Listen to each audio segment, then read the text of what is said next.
Bismillahirrahmanirrahim. Assalamualaikum warahmatullahi wabarakatuh. Dan hai kepada semua. Hari ini saya, Osman bin Hamidin, akan menerangkan experience saya sebagai pengguna NASA Workview dan saya akan menerangkan sedikit mengenai cara penggunaannya. Okay, first kita akan pergi ke laman web rasmi iaitu NASA Workview. Kalian boleh type NASA Workview. Kalian ambil yang ini. Okay. Jadi sebelum kita mulakan, apa itu NASA Workview? NASA Workview ialah sebuah aplikasi web interaktif yang dibangunkan oleh NASA untuk membolehkan pengguna meneroka imej satelit bumi yang hampir dalam masa yang sama dan nyata.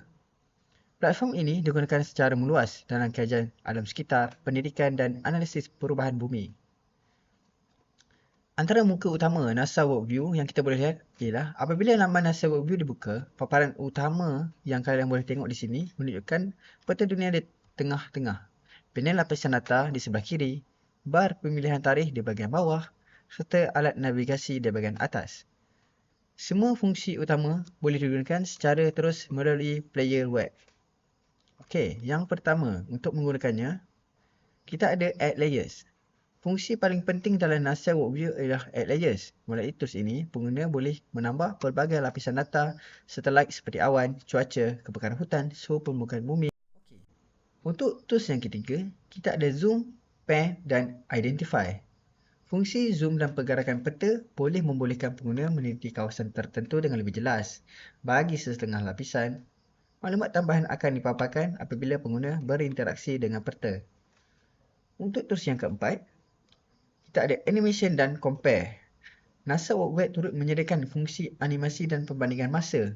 Pengguna boleh melihat perubahan visual sesuatu kawasan dengan bentuk animasi atau membandingkan dua tarikh yang berbeza. Fungsi ini sangat sesuai untuk tujuan pembentangan dan kajian visual. Perbandingan ringkas dengan web yang lain. Sebagai pengguna Workview dan seorang student seni bina, perbandingan ringkas terhadap NASA Workview lebih sesuai untuk analisis alam sekitar dan perubahan masa. Manakala, contohnya kita ada seperti Google Map dan web pemetaan yang lain, lebih sesuai untuk navigasi dan paparan bangunan yang lebih terperinci. Seterusnya kita ada share dan download.